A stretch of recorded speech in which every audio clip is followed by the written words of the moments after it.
हम अपने जीवन में जो भी काम करते हैं दूसरों को ही दिखाने के लिए करते हैं। हमें लोग अच्छा समझे इसलिए हम हमेशा अच्छे ही काम करते हैं, पर कहीं ना कहीं इस तरह से हमें दुख का भी सामना करना पड़ता है।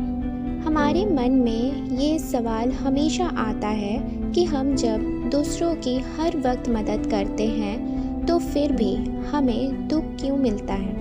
इस सवाल का उत्तर आज हम इस कहानी के माध्यम से समझने की कोशिश करेंगे। पलासी नाम के एक गांव में एक श्याम नाम का लड़का रहा करता था।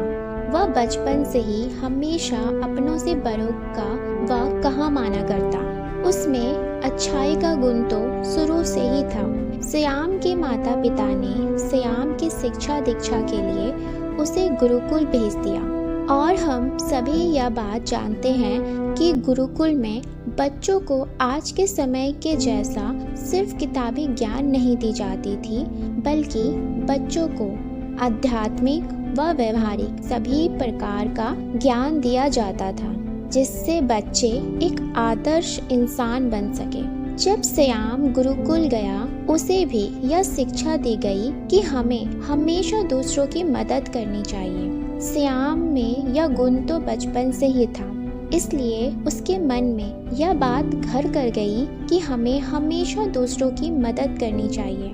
जब श्याम अपनी शिक्षा पूरी करके अपने गांव लौटा तो वह अपने यह गुण को नहीं भूला।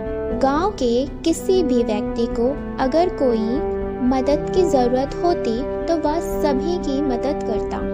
एक बार जब वह एक गांव से होते हुए अपने घर को जा रहा था तो उसके कुछ दोस्त आपस में किसी व्यक्ति के संबंध में बातें कर रहे थे। वे आपस में कहते हैं, यह श्याम कितना मूर्ख है, हर वक्त दूसरों की मदद के लिए तैयार रहता है।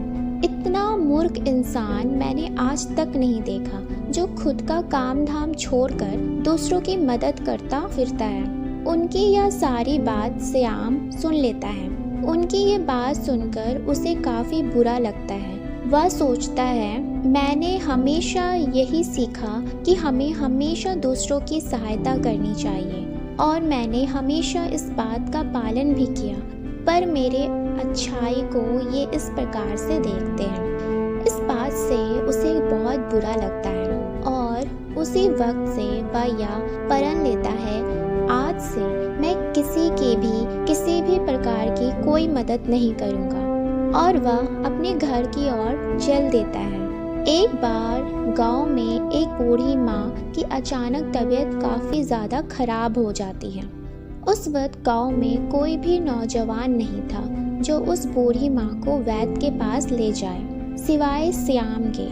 गांव के लोग श्याम के पास मदद के लिए आते हैं कि वह उस बूढ़ी माँ को वैद्य के पास ले जाने में उनकी सहायता करे, पर श्याम अब इतना ज़्यादा बदल चुका था, उसने लोगों की बातों को नज़रअंदाज कर दिया, जैसे कि उसे कोई फर्क ही नहीं पड़ता।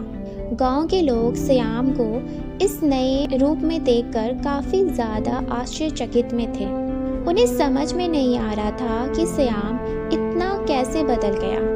जो कल तक हर किसी की मदद के लिए आगे रहा करता था, आज उससे किसी की जान या मौत से भी फर्क नहीं पड़ रहा। इस बात को लेकर श्याम के माता पिता भी काफ़ी ज़्यादा चिंतित थे कि उनके बेटे के साथ क्या हो गया जिससे कि वह इतना ज़्यादा बदल गया। जब एक दिन श्याम के पिता बाजार की तरफ जा रहे थे तो उनकी मुलाकात गांव के ही एक व्यक्ति से हो जाती है और वह व्यक्ति श्याम के पिता से श्याम के इस स्वभाव के बारे में उनसे पूछते हैं कि श्याम को अचानक क्या हो गया जिससे वह इतना ज़्यादा बदल गया। श्याम के पिता उनसे कहते हैं कि उन्हें भी कुछ समझ में नहीं आ रहा कि उनके बेटे के साथ हुआ क्या। वह व्यक्ति श्याम के पिता को बताते हैं कि पास के ही एक जंगल में एक बौद्ध भिक्षु आए हुए हैं। वह काफ़ी ज्ञानी है, आप एक बार श्याम को उनके पास ले जाएं, क्या पता शायद कुछ ठीक हो जाए। उस व्यक्ति के कहने पर श्याम को उनके पिता उस बौद्ध भिक्षु के पास ले जाते हैं। जब वे रास्ते में होते हैं तो उनकी नज़र एक भिक्षु पर जाती है जो एक घर के पास दान मांग रहे थे। तभी उस घर से एक बूढ़ा आदमी निकलता है जो उस भिक्षु को बिना कुछ सोचे अनाप शनाप कहने लगता है, और वह बूढ़ा व्यक्ति भिक्षु को यह कहते हुए वहाँ से भगा देता है कि कहाँ से सुबह सुबह मांगने के लिए आ जाते हैं, तुम लोगों के पास कोई काम नहीं है, चले जाओ यहाँ से। और वह भिक्षु वहाँ से चला जाता है। जब वे उस भिक्षु के पास पहुँचते हैं तो वे देखते हैं कि वह भिक्षु कोई और नहीं, वह वही है जो घर घर जाकर दान मांग रहा था। उस भिक्षु से मिलकर श्याम के पिता उससे अपनी समस्या बतलाते हैं कि किस तरह से उनका बेटा बदल गया है। लगता है कि उनके बेटे में कोई भावनाएं ही नहीं बची हों। श्याम के पिता यह कह ही रहे थे कि पीछे से एक बूढ़ी माँ यह चिल्लाते हुए वहाँ पर आती है कि मेरे बेटे को बचा लो, मेरे बेटे को बचा लो। और उसके पीछे उनके बेटे को एक बूढ़ा व्यक्ति लेकर आ रहा होता है। यहाँ जो बूढ़ा व्यक्ति होता है वह कोई और नहीं, वह वही व्यक्ति होता है जो इस भिक्षु का अपमान कर रहा था, और उसी का बेटा बहुत ज़्यादा बीमार था। वे दंपति भिक्षु से आग्रह करते हैं कि वे उनके बेटे को बचा लें। वो भिक्षु उनके बेटे का इलाज करते हैं और उनका लड़का पहले से काफ़ी ज़्यादा अच्छा हो गया था। उन दंपति ने भिक्षु को इसके लिए उनका धन्यवाद किया और वे अपने घर चले गए। भिक्षु के इस व्यवहार को देखकर श्याम के मन में कई सवाल आ रहे थे और वह अपने आप को रोक न सका और उसने भिक्षु से पूछ ही लिया, क्या आपको पता नहीं आपने जिस लड़के का इलाज किया उसका पिता वही है जो आपका अपमान कर रहा था। श्याम की बात सुनकर वह भिक्षु मुस्कुराते हैं और उसे यह उत्तर देते हैं कि मुझे पता है कि वह वही व्यक्ति है जिसने मेरा अपमान किया था। तो श्याम कहता है, तो फिर आपने उसकी मदद क्यों की? भिक्षु कहते हैं, जो उसने किया वह उसके कर्म है और जो मैंने किया वह मेरे कर्म है। इस संसार में हम जैसे होते हैं वैसी पूरी दुनिया नहीं होती। हमारी अच्छाई का फल हमें ही मिलेगा।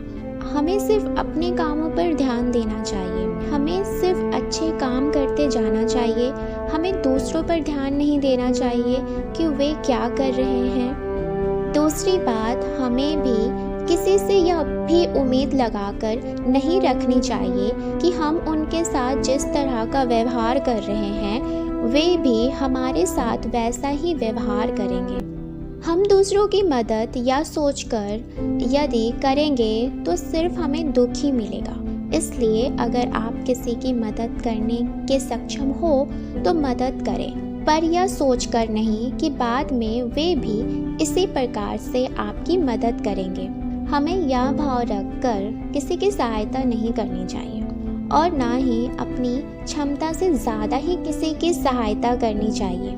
ऐसा करने से हम ही संकट में फंस सकते हैं। हम अक्सर यह कहते हैं कि हम अपने परिवार, अपने दोस्त, समाज के लिए इतना कुछ करते हैं, हम दूसरों की इतनी ज़्यादा मदद करते हैं, पर जब हमें ज़रूरत होती है तो कोई भी हमारे साथ नहीं होता। हम इस कहानी के माध्यम से समझ पाते हैं कि बिना किसी शर्त के, बिना किसी बंधन के, या हमें यह सोचकर कि हम जैसा दूसरों के साथ कर रहे हैं वे भी बाद में हमारे साथ वैसा ही करें, बिना इस भ्रम को पाले हम जितना हो सके हम दूसरों की मदद करें, जितनी हमारी क्षमता हो हम दूसरों की मदद करें। और इसी के साथ अगर आपको हमारी ये प्रेरणादायक कहानी अच्छी लगी हो तो हमें ज़रूर सपोर्ट करें।